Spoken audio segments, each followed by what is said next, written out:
আসসালামু আলাইকুম। সংবাদে আপনাদের সবাইকে স্বাগতম জানাচ্ছি আমি নুসরাত। শুরুতেই সংবাদ শিরোনাম। সেনাবাহিনীর গোপন সূত্রে জানা গেছে, স্বরাষ্ট্র উপদেষ্টা, পুলিশ, ফায়ার সার্ভিস, পাসপোর্ট, আনসারের পদোন্নতিতে তার বিরুদ্ধে বস্তায় বস্তায় টাকা ঘুষ নেয়ার অভিযোগ পাওয়া গেছে। স্বরাষ্ট্র উপদেষ্টা ঢাকার বাড়িতে তল্লাশি করে ৯২০ কোটি টাকা উদ্ধার করল সেনাবাহিনী সদস্যরা। স্বরাষ্ট্রমন্ত্রী আলের বাসায় তল্লাশি চালিয়েছে যৌথ বাহিনী। এরপর জানিয়ে দিব, স্বরাষ্ট্র উপদেষ্টা ঢাকার বাসা থেকে তাকে আটক করেছে সেনাবাহিনী সদস্যরা। স্বরাষ্ট্র উপদেষ্টা আটকের পর ডা ইউনূস বলেছেন, দুর্নীতিতে কাউকেই ছাড় দেওয়া হবে না। স্বরাষ্ট্র উপদেষ্টা লেফটেন্যান্ট জেনারেল মোহাম্মদ জাহাঙ্গীর আলম চৌধুরীকে বহিষ্কার করা হয়েছে। স্বরাষ্ট্র উপদেষ্টা অবসরপ্রাপ্ত লেফটেন্যান্ট জেনারেল মোহাম্মদ জাহাঙ্গীর আলম চৌধুরীকে গ্রেফতার করেছে পুলিশের counter terrorism and transnational crime unit. সর্বশেষ জানিয়ে দিব, দল রক্ষাতে শেখ হাসিনা ভিডিও কলে আওয়ামী লীগের দায়িত্ব তুলে দিচ্ছেন কার হাতে। জানা গেল চাঞ্চল্যকর তথ্য। এতক্ষণ শুনছিলেন সংবাদ শিরোনাম, এখন বিস্তারিত।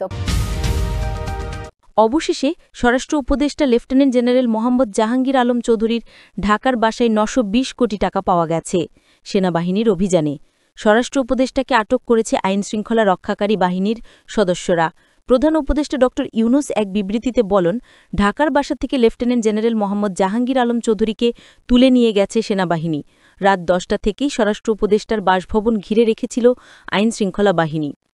বাংলাদেশের রাজনৈতিক অঙ্গন কাঁপিয়ে দেওয়া এক নজিরবিহীন ঘটনায় গতরাতে স্বরাষ্ট্র উপদেষ্টার ঢাকার ব্যক্তিগত বাড়িতে ভয়ঙ্কর সেনা অভিযান চালানো হয়। আর সেই অভিযানে হাতে নাতে উদ্ধার হয় প্রায় ৯২০ কোটি ঘুষের টাকা। উদ্ধার করল সেনাবাহিনী। পুরো জাতি এখন হতবাক। বিশ্বস্ত গোয়েন্দা তথ্যের ভিত্তিতে সেনাবাহিনী জানতে পারে, স্বরাষ্ট্র উপদেষ্টা, পুলিশ, ফায়ার সার্ভিস, পাসপোর্ট, আনসারের পদোন্নতিতে তার বিরুদ্ধে বস্তায় বস্তায় টাকা ঘুষ নেয়ার অভিযোগ পাওয়া গেছে। এই সূত্রের ভিত্তিতে সেনাবাহিনী স্বরাষ্ট্র উপদেষ্টা লেফটেন্যান্ট জেনারেল মোহাম্মদ জাহাঙ্গীর আলম চৌধুরীর বাড়িতে সেনাবাহিনীর একটি বিশেষ টাস্ক ফোর্স রাত ১০টার কিছু পর বাড়িটি ঘিরে ফেলে। চারপাশে মোতায়েন করা হয় সাজোয়াজান ও আধুনিক অস্ত্রে সজ্জিত কমান্ডো টিম। জাতীয় দুর্নীতি দমন সংস্থার নির্দেশে পরিচালিত এই যৌথ অভিযানে উপস্থিত ছিলেন সামরিক গোয়েন্দা সংস্থা এবং সেনাবাহিনী, র্যাব ও পুলিশের ঊর্ধ্বতন কর্মকর্তারাও। এলাকাবাসী প্রথমে ভেবেছিল হয়তো সন্ত্রাসবিরোধী কোনো অভিযান চলছে, কিন্তু ভোরের আলো ফুটতেই সবাই জানতে পারে অভিযানের লক্ষ্য ছিল স্বরাষ্ট্র উপদেষ্টার নিজস্ব বাড়ি।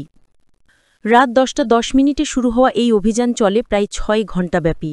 অভিযানে অংশ নেওয়া সেনা কর্মকর্তারা জানিয়েছেন, বাড়ির বেসমেন্টে তৈরি বিশেষ ভল্ট রুম থেকে বের করা হয় বাক্সের পর বাক্স ভরা নগদ টাকা।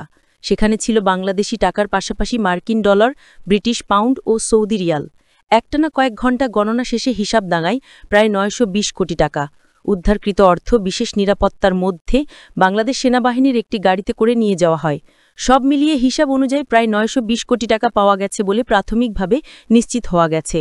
অভিযান শেষে এক ব্রিফিংয়ে সেনাপ্রধান ওয়াকারুজ্জামান এবং রাষ্ট্রপতি শাহাবুদ্দিন চুপ্পু বলেন, জনগণের অর্থসাতের যে কোনো অভিযোগ আমাদের জন্য গুরুত্বপূর্ণ।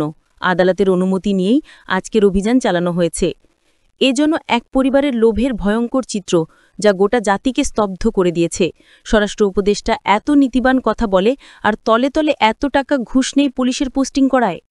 অভিযানের সময় স্বরাষ্ট্র উপদেষ্টা লেফটেন্যান্ট জেনারেল মোহাম্মদ জাহাঙ্গীর আলম চৌধুরীর বাড়িতেই ছিলেন। সেনা সদস্যরা যখন ভল্ট খুলে টাকার স্তূপ বের করে আনছিলেন, তখন তিনি দৃশ্যত ভেঙে পড়েন।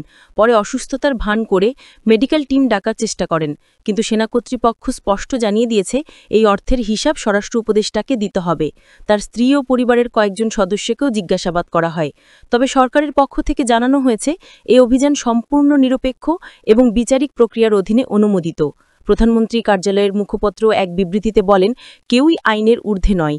দুর্নীতির বিরুদ্ধে আমাদের জিরো টলারেন্স নীতির আওতায় যে কোনো ব্যক্তি যেই হোক তদন্তের মুখোমুখি হতে হবে। আর সেই প্রভাব সাধারণ মানুষের মধ্যে ছড়িয়ে পড়তে শুরু করেছে। ঠিক রাতের সময় আনুষ্ঠানিকভাবে ঘোষণা আসে, স্বরাষ্ট্র উপদেষ্টা লেফটেন্যান্ট জেনারেল মোহাম্মদ জাহাঙ্গীর আলম চৌধুরীকে স্বরাষ্ট্র উপদেষ্টা পদ থেকে বহিষ্কার করা হলো। এই ঘোষণা দেওয়ার সঙ্গে সঙ্গে আওয়ামী লীগের নেতাকর্মীরা চাঙ্গা হয়ে উঠেছে। শেখ হাসিনা বার্তা দিলেন, আপনারা যে যেখানে আছেন, যার কাছে যা আছে তাই নিয়ে বাংলাদেশ থেকে উপদেষ্টাদের তাড়িয়ে দিন। আওয়ামী লীগ সরকার ছাড়া দেশ চালাতে পারবে না। ঢাকার প্রতিটি স্থানে আগুন জ্বালিয়ে হরতাল শুরু হয়ে গেছে আওয়ামী লীগের। অন্যদিকে সবার মুখে একটাই কথা, শেখ হাসিনা সরকার বারবার দরকার, আর জয় বাংলা বলে উপদেষ্টাদের উপর হামলা। সরকার পালাবার সময় হয়ে গেছে। শেখ হাসিনা দেশে আসবে ইনশাল্লাহ, সবার মুখে। দেশকে বাঁচাতে হলে শেখ হাসিনাকেই দরকার। আওয়ামী লীগের নেতাকর্মীরা জয় বাংলা বলে স্লোগান দিচ্ছে। পুলিশ রাস্তার পাশে গাড়ি দাঁড় করে দেখছে আওয়ামী লীগের তাণ্ডব, এবং উপদেষ্টাদের বাসভবনে হামলা করছে নেতাকর্মীরা। পুলিশ, র্যাব, সেনাবাহিনী চায় আওয়ামী লীগ আবার ক্ষমতায় আসুক। স্বরাষ্ট্র উপদেষ্টা লেফটেন্যান্ট জেনারেল মোহাম্মদ জাহাঙ্গীর আলম চৌধুরীর কারণে দেশ অচল হয়ে পড়েছে।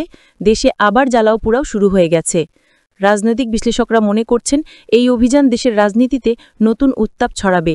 স্বরাষ্ট্র উপদেষ্টার মতো একজন মানুষ এতদিন নীতিবান বক্তব্য দিয়ে আসছেন, আর তার বাড়িতে 920 কোটি ঘুষের টাকা পাওয়া গেল। আবার অন্যদিকে কিছু রাজনৈতিক বিশ্লেষকরা মনে করছেন, সেনাপ্রধান এবং রাষ্ট্রপতি সব দলের নেতাকর্মী ও উপদেষ্টাদের ফেঁসে আওয়ামী লীগকে ক্ষমতায় আনবে। সকালে স্বরাষ্ট্র উপদেষ্টার বাড়িতে অভিযানের খবর প্রকাশ হবার সঙ্গে সঙ্গে সামাজিক যোগাযোগ মাধ্যমে ঝড় বয়ে যায়। হাজারো মানুষ লিখছেন, স্বরাষ্ট্র উপদেষ্টার মতো ব্যক্তি যদি দুর্নীতির এমন গভীরে ডুবে থাকেন, তবে সাধারণ মানুষ কাকে বিশ্বাস করবে? অনেকে ক্ষোভ প্রকাশ করে বলছেন, 920 কোটি টাকা দিয়ে দেশের কতগুলো হাসপাতাল, স্কুল ও ব্রিজ বানানো যেত। বিশেষজ্ঞরা মনে করছেন, এই ঘটনা বাংলাদেশের ইতিহাসে এক টার্নিং পয়েন্ট। সেনাপ্রধান ওয়াকারুজ্জামান কয়েকদিন আগে বলেছিলেন, দুর্নীতি দমনে কারও প্রতি রেহাই দেওয়া হবে না। স্বরাষ্ট্র উপদেষ্টা লেফটেন্যান্ট জেনারেল মোহাম্মদ জাহাঙ্গীর আলম চৌধুরীর বাড়িতে অভিযান চালিয়ে টাকা উদ্ধার করে তিনি সেই প্রতিশ্রুতির বাস্তব প্রমাণ দিলেন। বিএনপি মহাসচিব বলেছেন, স্বরাষ্ট্র উপদেষ্টার আসনে বসে যে ব্যক্তি দুর্নীতির পাহাড় বানিয়েছেন, তিনি রাষ্ট্রদ্রোহী ছাড়া আর কিছু না। এনসিবির পক্ষ থেকেও কঠোর প্রতিক্রিয়া এসেছে। স্বরাষ্ট্র উপদেষ্টা লেফটেন্যান্ট জেনারেল মোহাম্মদ জাহাঙ্গীর আলম চৌধুরী আপাতত গৃহবন্দী আছেন। তবে তার বিরুদ্ধে আনুষ্ঠানিক মামলা হবে কিনা, সেটাই এখন দেশের সবচেয়ে আলোচিত প্রশ্ন। সেনা সূত্র বলছে, উদ্ধার হওয়া অর্থের উৎস এবং কোথায় পাঠানো হচ্ছিল তারও খোঁজ চলছে। সাধারণ মানুষের কণ্ঠে এখন একটাই সুর, দ্রুত বিচার চাই। তারা মনে করছে, শুধু অর্থ উদ্ধারে থেমে গেলে চলবে না। এই ঘটনার সঙ্গে জড়িত সব ব্যক্তি ও গোষ্ঠীকে আইনের আওতায় আনতে হবে। বাংলাদেশের রাজনৈতিক ইতিহাসে এটা নিঃসন্দেহে এক কালো অধ্যায়। স্বরাষ্ট্র উপদেষ্টার বাড়ি থেকে 920 কোটি টাকা উদ্ধার মানে রাষ্ট্রীয় শীর্ষ আসনও দুর্নীতির দুষ্ট চক্রে নিমজ্জিত। তবে একই সঙ্গে এই অভিযান জাতিকে নতুন এক আশার আলো দেখিয়েছে। যত বড়ই ক্ষমতাবান হোক, আইনের চোখ ফাঁকি দেওয়া সম্ভব নয়। আজকের এই ঘটনা প্রমাণ করে দিয়েছে, দুর্নীতির শেকড় যত গভীরই হোক, সেনাবাহিনী চাইলে তা উপড়ে ফেলতে পারে। এখন প্রশ্ন শুধু একটাই, এই পথ ধরে কি সত্যিকারের দুর্নীতিমুক্ত বাংলাদেশ গড়ে উঠবে?